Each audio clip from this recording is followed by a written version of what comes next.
Are doing character creation for Chariot LARP again, which I'm super excited about. Chariot LARP is a digital, immersive, live-action role-playing game, and it is a campaign game, so our characters, as well as our players, all participate in the game over a video chat. So we actually LARP over video chat. And the premise of Chariot is that we are a bunch of people at the end of this century. Earth is torn asunder by war, but we've been selected for a super awesome a little, maybe not entirely transparent space program where we get to go on a generational ship bound for Proxima B, where we will found the Proxima Endeavor, which is a settlement on a planet. Our characters will never see this planet because it's a generational ship, but our grandchildren and their kids might see it. So the characters will be meeting other characters. They'll be meeting the people that they're going to spend the rest of their lives with because they've just gotten this letter from my character, the captain, saying, "Welcome aboard." So that is kind of the setup for what we're doing. And I'm Tara. I run this whole crazy ship, known as the Geek Initiative, and also known as Chariot LARP. And with me today, I have Terry. I met him at another amazing LARP called Dragon Thrones, which also has its own really cool digital version. And we have been LARPing together ever since, and have signed up for like all the same LARPs together, and we basically, we became close friends pretty fast because we just had such a great time LARPing together. So Terry was one of the most enthusiastic first people to sign up for Chariot LARP. So Terry, welcome. Hi everyone. So, you went above and beyond. So for most people, they kind of come on to character creation, whether they're new or experienced LARPers, and they don't have a solid idea of what they want to do.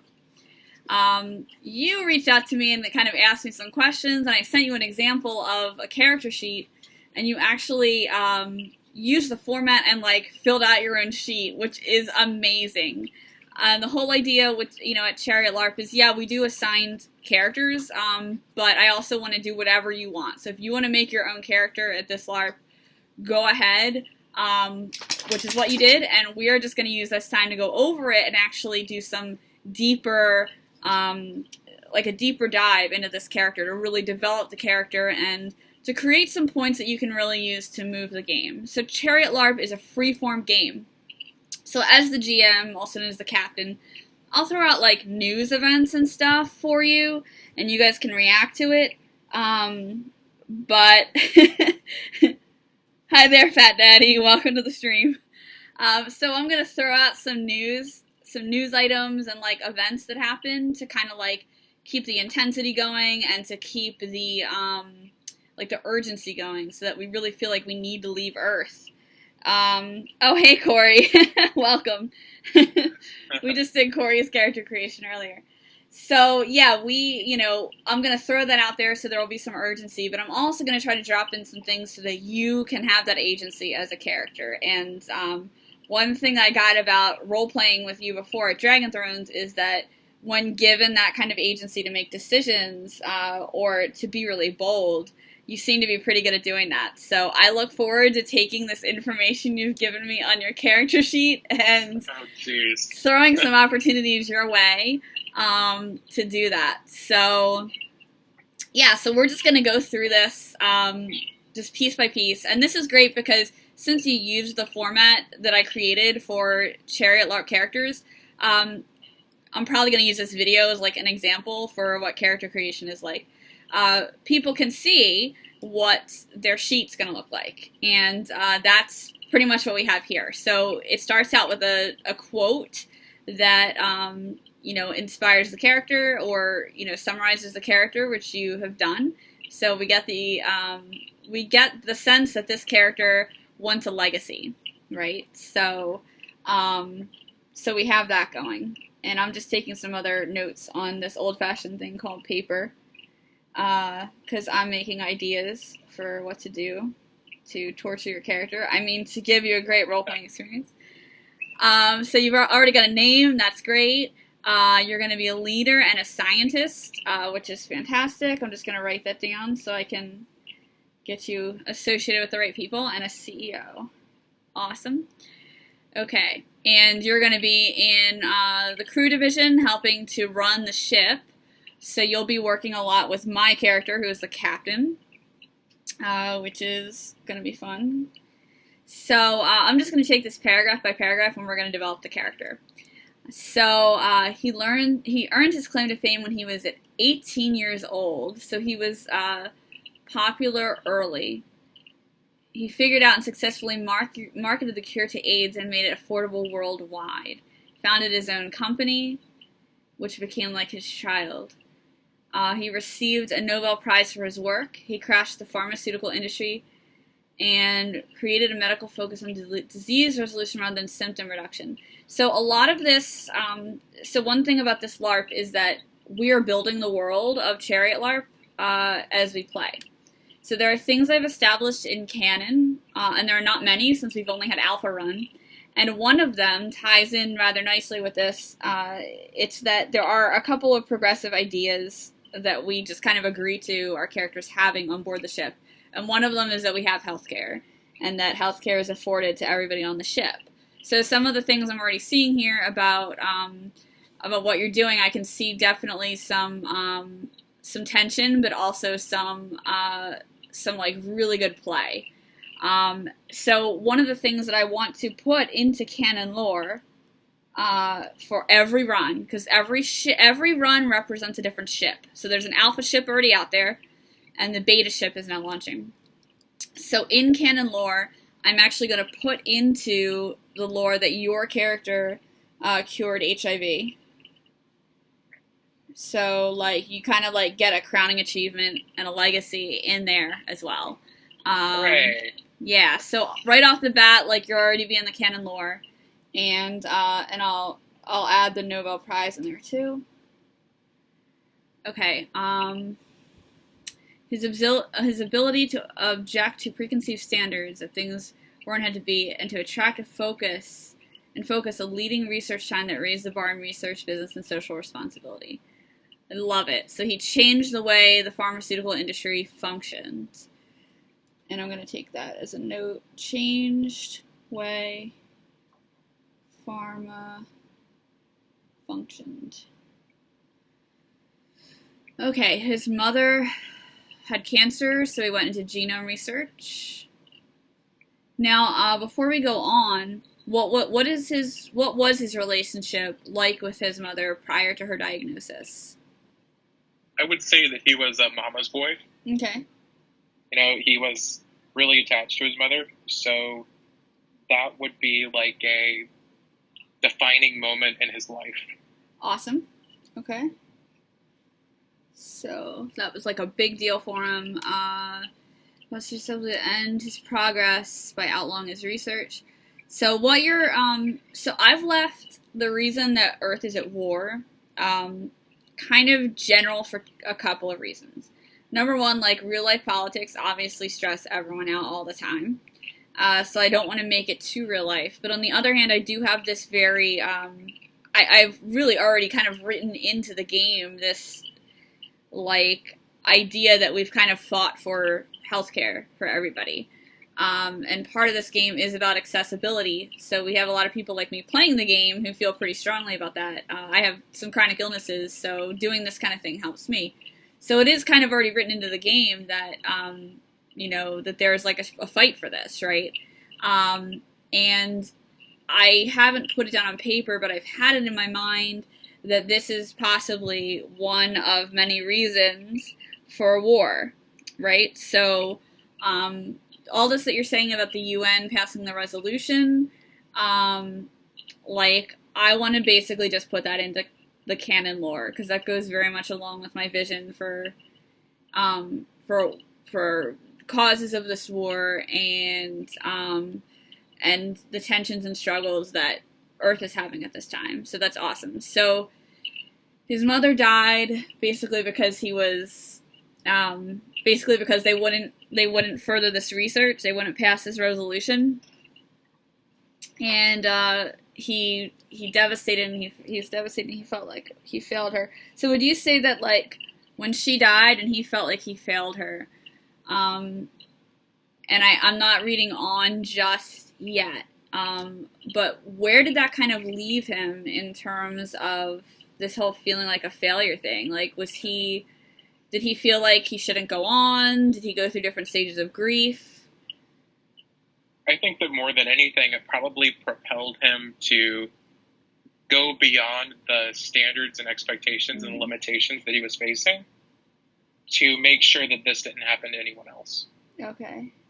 So he wants to go beyond limitations, and would you say that concerning his research especially, that he's like an overachiever, basically? Like, not only is he innovative, he's an innovator, but he's like, is he like an overachiever? Does he overwork himself, or like, does he have some work-life balance? I think that he's definitely a workaholic. You know, okay. He's pouring in tons of hours. And I think the other thing that transpired with the death of his mother was the fact that he learned about his own mortality in that way. That life, okay, you know, is eventually going to end. And I think that's also sponsoring his inner motivation to do better and to go beyond the limitations that, you know, society and the physicality of mankind is experiencing now.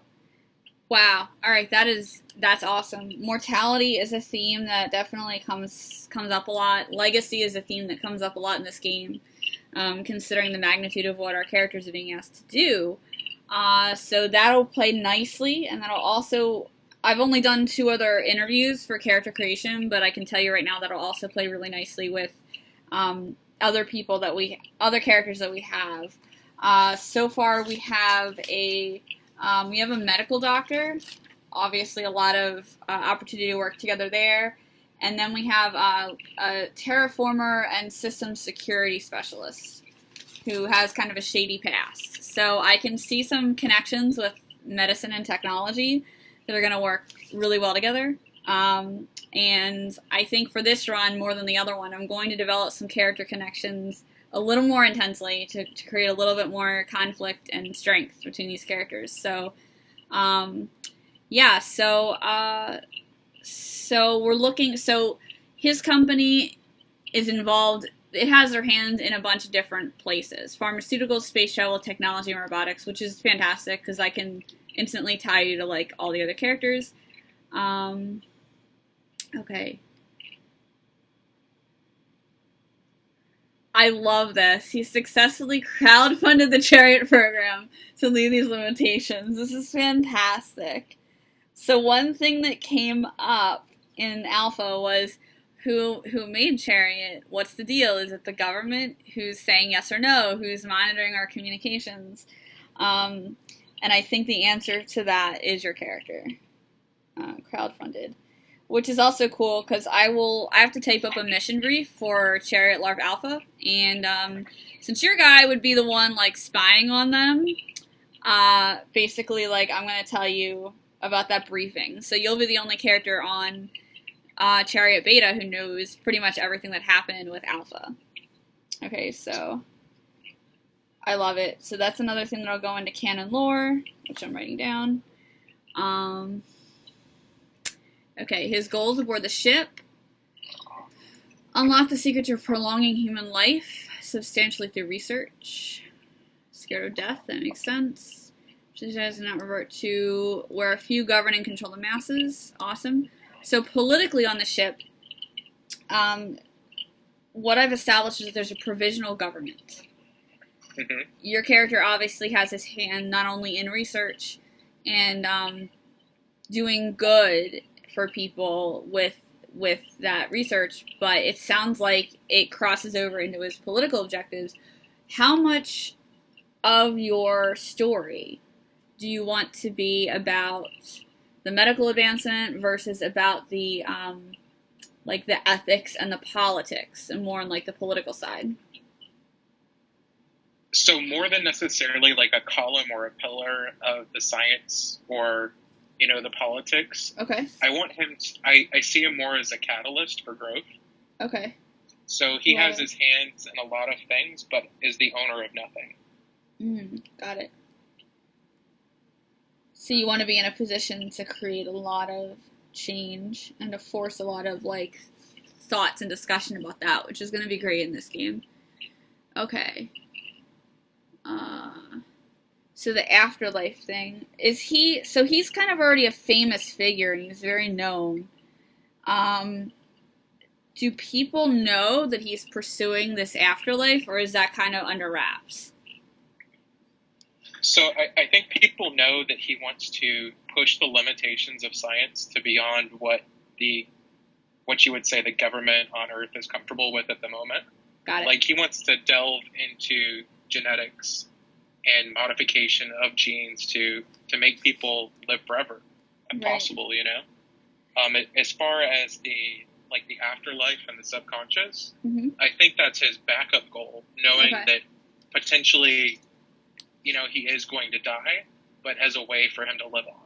Right.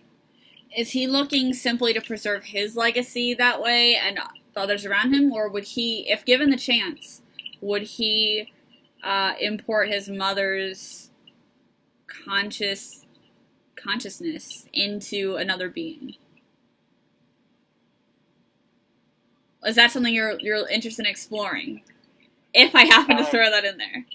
It's interesting, and I hadn't really thought of it. You know, I think that if the possibility was there, he would totally be down for it. Okay. But he's not going to put others necessarily at risk, or do them dirty to get to the place he wants to be. Got it. Awesome. Hey, Jessica. Welcome to the stream. Sorry that it probably took me a minute to get back to you. I'm focused on really helping Terry make his character, which he provided me with like a fantastic filled out character sheet. So this is going to be like the example of character creation for Ev. But welcome to the stream. If you have any questions or anything like that, let me know. So great. So we're rolling through this pretty quickly. And I'm writing down a lot of things that I might throw at you, basically. So his goals seem pretty good. He's very innovative, boundary pushing. Questions to consider. That's fantastic. Love it. And so what kind of, and you already have this down here as a question to think about, of course. This is kind of one I ask everybody. What does your character think about leaving Earth? Is he ready to go? He was ready to go when the idea popped in his mind. Awesome. So he was like born ready. I love it. Born ready. The alpha players are gonna like flip their shit when I'm like, guess what? We figured out who made this whole program. I love it. I kind of almost want to like Photoshop a Kickstarter page. And everyone's gonna be like, are you kickstarting Chariot LARP? No. This is how Chariot was made. We're going to space. We're going to space. Bam. But it makes sense. I mean, I feel like that's, it's already established in real life that travel to Mars is going to be a thing. So it really makes sense, and it goes in line with this character.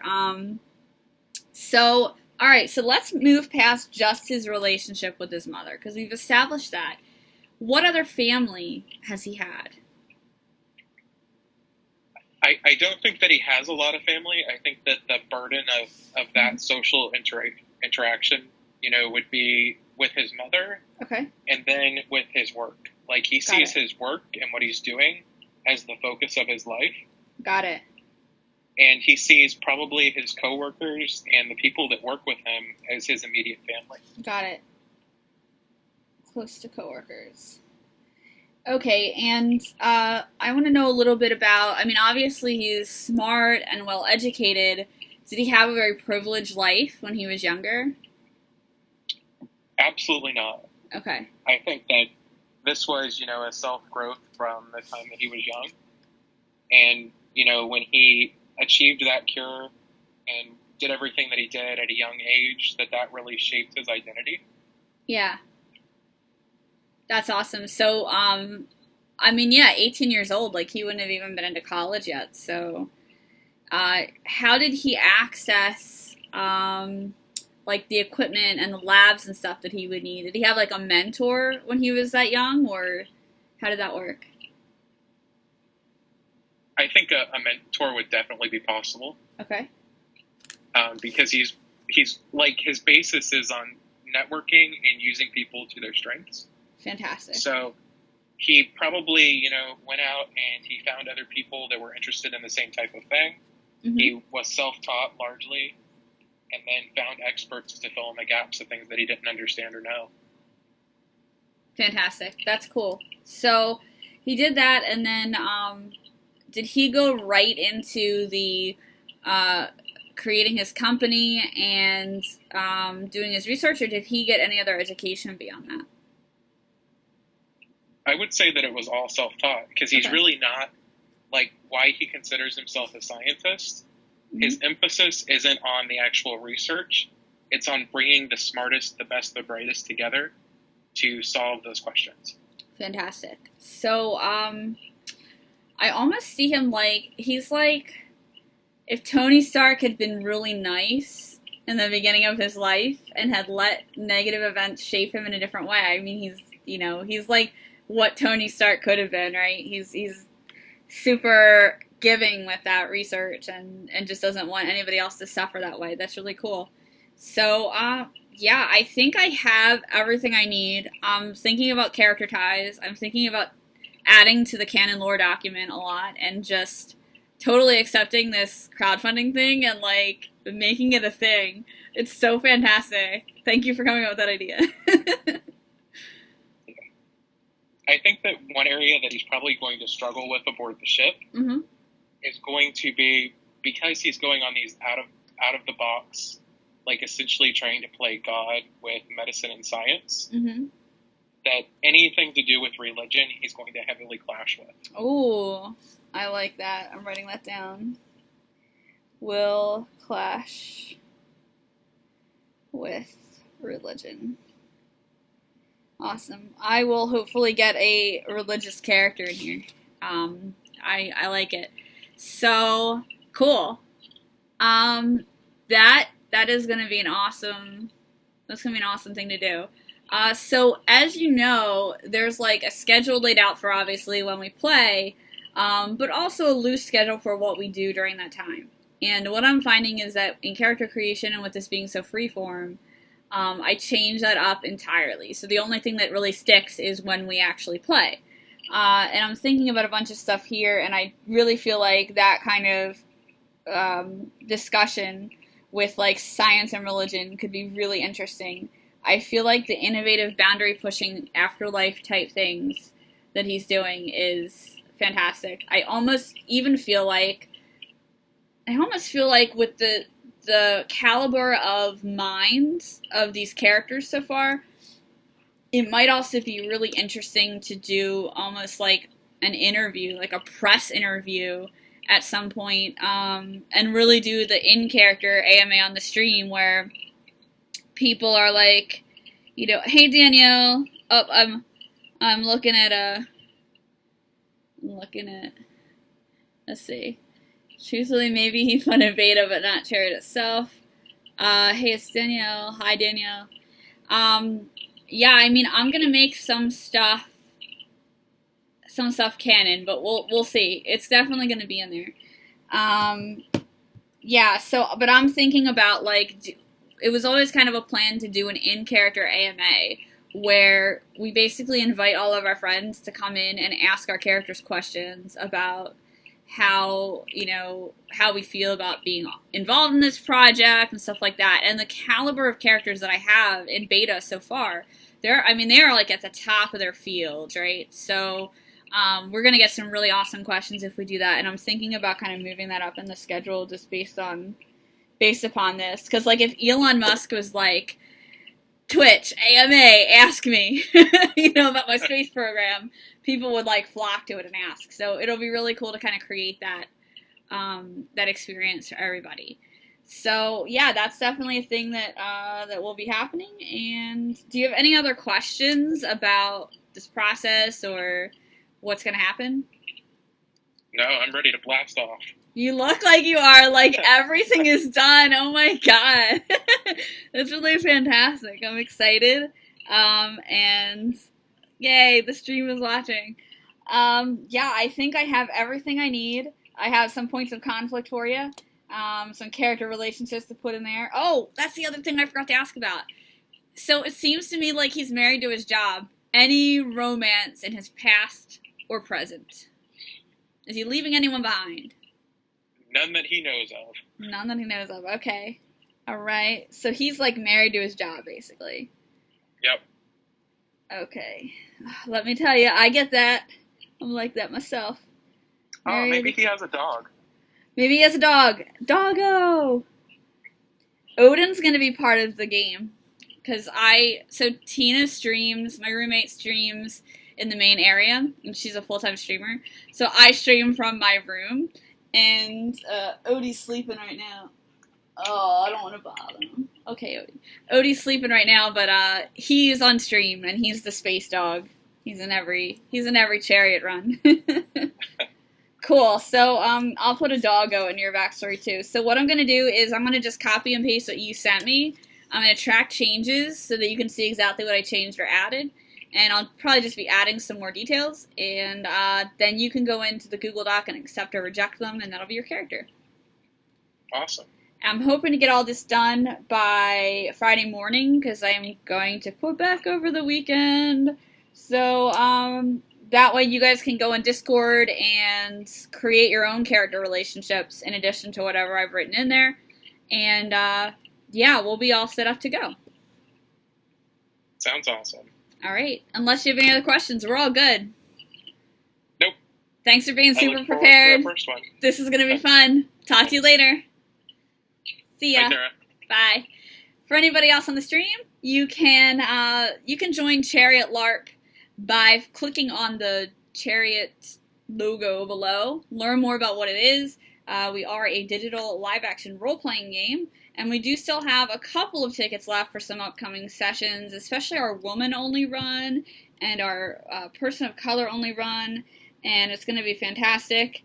Yes, hey Jessica, it is a really fun character. I'm so excited about this. It's like changed how I think about my own game, and world building with the players is my favorite part of creating Chariot LARP because I just created the canvas and we all fill it in together. So the way that Terry just changed the landscape of Chariot LARP, it's crowdfunded. Oh my god, I love it. It makes a lot of sense. So I'm excited to have that added in. And this crew is going to be great. We've got a lot of characters so far who are like top minds in their fields and just are really going to have a lot of interesting relationships with each other, maybe even sabotaging each other. I can't wait to get a religious character on board. I want somebody to volunteer to do that because that'll create some conflict. So anyways, thank you everyone for watching. Wait until I read your message in Discord. I will, Corey. Jessica says, I got some world building for you a little bit too. Can't wait for my session at 10. Yes. So for everybody who is watching, Jessica and I will be back on the stream at 10. So you can just hang tight and the stream will go live again at 10. Or just tune back in then. So I'm signing off for now, but I'll be back in like 20 minutes. Later.